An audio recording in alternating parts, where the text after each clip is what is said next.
Bon matin les amis, hein? C'est toujours moi, Paul Régimbal. Puis ce matin, on va faire notre première petite capsule véritablement sur mes relations personnelles avec les narcissiques ou les narcissiques pervers. Je vais tout de suite commencer en disant que Paul, c'est pas une victime, là. Tu sais, c'est facile là, de me voir comme une victime qui, à répétition, était avec des gens qui ne voulaient pas ou qui ne pouvaient pas l'aimer, d'avoir été avec des gens dont la principale maladie, la principale caractéristique de leur maladie, c'est leur méchanceté et d'exercer un pouvoir sur les autres. Ce serait très facile de m'instaurer comme ça en victime, alors que ce n'est pas le cas pantoute.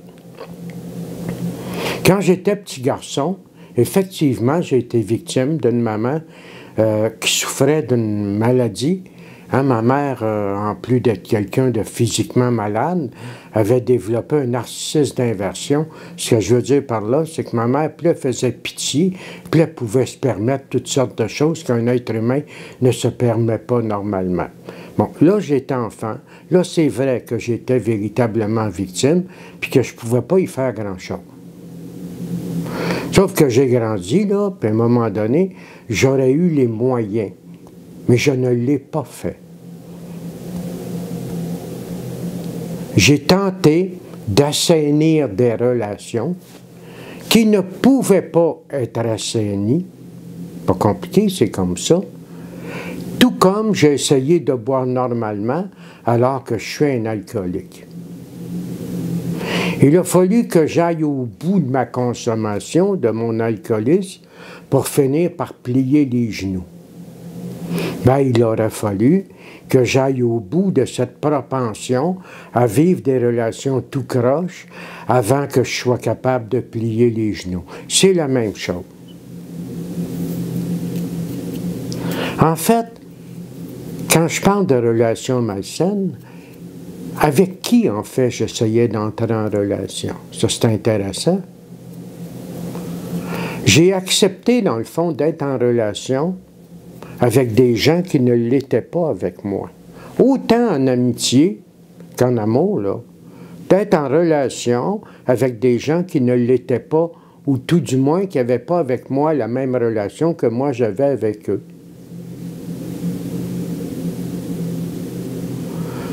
J'allais vers des gens qui avaient une pathologie semblable à ma mère, qui avaient des comportements comme ma mère. Et ici, on va s'entendre, là. J'ai pas besoin d'avoir le diagnostic dans mes mains de la personne pour reconnaître que cette personne-là est à tendance narcissique.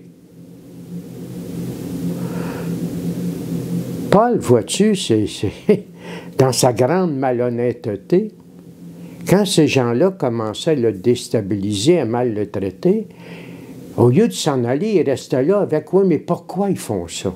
Pourquoi ils font ça? » Tu sais, le feu est pris chez vous, dans le sol. Puis là, tu descends, puis les pompiers sont en train d'arroser, puis l'eau, elle monte dans le sol, puis l'eau est pas loin de la boîte électrique. Puis toi, tu es là, puis tu fais « Ouais, mais comment ça se fait que l'eau monte? Comment le feu a-t-il pu prendre ici? » Calé, sors de là. Tu sais, tu te poseras des questions plus tard. Moi, je m'arrangeais toujours pour rester là, dans l'espoir de vaincre cette personne et de changer son comportement. Tu comprends? C'est complètement flyé, complètement fou. Donc, c'est qui ces gens-là? Au départ, on peut les appeler les sans conscience. Mais dans les faits, c'est pas qu'ils sont sans conscience, c'est qu'ils ont une conscience très altérée par rapport à nous. C'est comme s'ils étaient de l'autre côté du miroir par rapport à nous. Pour eux, la gauche est la droite et la droite est la gauche. Tu comprends? Pour eux, c'est-à-dire pour nous, ce qui nous irrite, ce qui nous répulse, ce qui nous semble pas faisable, pour eux, c'est une gloire. Pour eux, c'est un fun. Pour eux, c'est un plaisir, ça. Ces gens-là ne comprennent pas ce qu'on a à ne pas vouloir continuer à subir le mauvaise relation. Ils ne comprennent pas ça, là. Ces gens-là, ils ont une conscience qui est altérée par rapport à la nôtre. Ces gens-là, ce ne sont pas des gens qui ont une image négative d'eux-mêmes ou une mésestime d'eux. Ce sont des gens qui n'existent pas. Ils existent par ton regard. Ils existent par ton admiration. Ces gens-là n'aiment pas personne. C'est pas qu'ils t'aiment. Ils aiment que tu les aimes. Ils aiment que tu les admires. Ils aiment pouvoir avoir du pouvoir sur toi. Ils aiment pouvoir se rehausser en te rabaissant. C'est bien sûr que quand ils te rencontrent, ils ne se comportent pas comme ça, là. Ils ont toujours ce qu'on appelle la première phase, qui est une phase de séduction, lors de la rencontre. Lors de la rencontre, ils vont toujours te présenter quelque chose d'extraordinaire, quelque chose que tu ne trouves pas de défaut, tu ne trouves que des belles choses. Ils sont capables de sentir et de saisir ce que tu veux, ce que tu cherches et de te le présenter. Ils peuvent investir comme ça pendant une bonne période s'ils ont décidé que toi, tu étais leur victime de prédilection. Donc, ils vont s'arranger pour gagner ta confiance, gagner tes sentiments. Ils vont s'organiser pour que tu développes avec eux un lien, alors qu'eux ne développeront rien avec toi. L'autre chose qu'ils vont faire, c'est qu'ils vont s'arranger pour te connaître. Ils vont s'arranger pour être capables de savoir qui tu es, ce que tu fais, tes points faibles, tes blessures. Tu vas dire, mon Dieu, qu'ils ont de l'écoute. Ben oui, mais toi, tu connais rien d'eux autres. C'est tellement vrai qu'à la fin d'une relation avec un narcissique, je te dirais, mets-moi sur papier, est-ce que tu es certain de cette personne-là, là? Puis tu ne seras pas capable de mettre rien, parce que c'est tout peut-être. C'est sûr, parce que pour créer une emprise, ben, ils ont besoin de me confondre. Et moi, je ne demande que ça, être confondu. Moi, je suis un être d'illusion. Moi, j'aime ça, le brouillard, dans tous les domaines de ma vie. Inquiète pas, ils vont m'en donner du brouillard, eux autres. Donc, la première phase est une phase de séduction. La deuxième est une phase d'emprise. C'est quoi qu'ils vont faire? Quand ils vont s'apercevoir que tu commences à être... qu'ils sont précieux à tes yeux, bon, ils vont les tester jusqu'à quel point ils sont précieux. Donc, la même personne qui était là régulièrement, qui avait pris avec toi des habitudes, va se mettre à changer de façon unilatérale ses habitudes. Va se mettre à tester comment tu vas réagir si quelque part il est moins présent, si quelque part il est moins gentil. Il va se mettre à vouloir saisir jusqu'où il y a son emprise. S'il s'aperçoit que son emprise n'est pas assez puissante, il n'y en a pas de problème. Ce qu'il va faire, c'est qu'il va revenir à la phase 1, séduction, jusqu'à temps qu'il sente qu'il a créé véritablement une emprise sur le dépendant que tu es. Ces gens-là, c'est des chasseurs. Ils savent être capables de spotter, de cibler des gens qui sont fragiles au niveau affectif. C'est toujours vers ceux-là qu'ils vont. C'est toujours avec eux qu'ils tentent de bâtir une relation.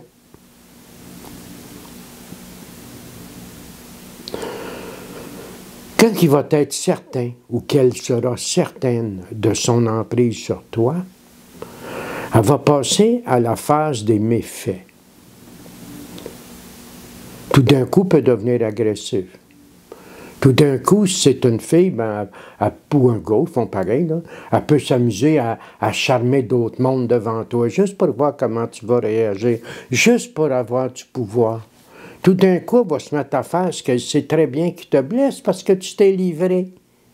Le but de ça, c'est d'exercer un pouvoir. C'est un jeu. Ces gens-là, ils se trouvent hot à ne pas être démasqués. Ces gens-là, ce qu'ils font en relation, c'est comme s'il y avait une télécommande, puis toi, tu es une petite voiture téléguidée, puis ils t'amènent dans les émotions qu'ils veulent. C'est ainsi qu'ils s'octroient un pouvoir et qu'ils ont le sentiment d'être vivants.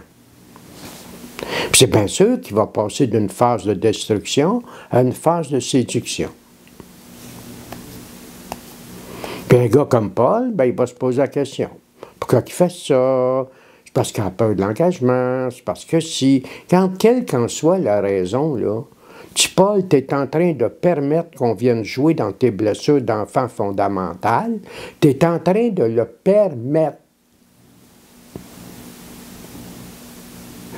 Ça peut durer comme ça des semaines, des mois, des années.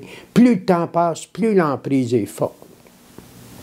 Quand le pervers, quand le narcissique, pas le pervers, quand le narcissique va se rendre compte qu'il n'est plus capable, là, que là, tu vas le quitter, ce qu'il va faire, c'est qu'il va se retirer, il va s'enfuir.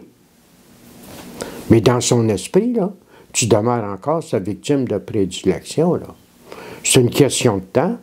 Soit que tu vas le recontacter si tu n'as pas compris, ou il va te recontacter, il ou elle va te recontacter, puis elle va recommencer. Séduction et tata et tata. Je vais vous raconter quelques faits lors de la prochaine.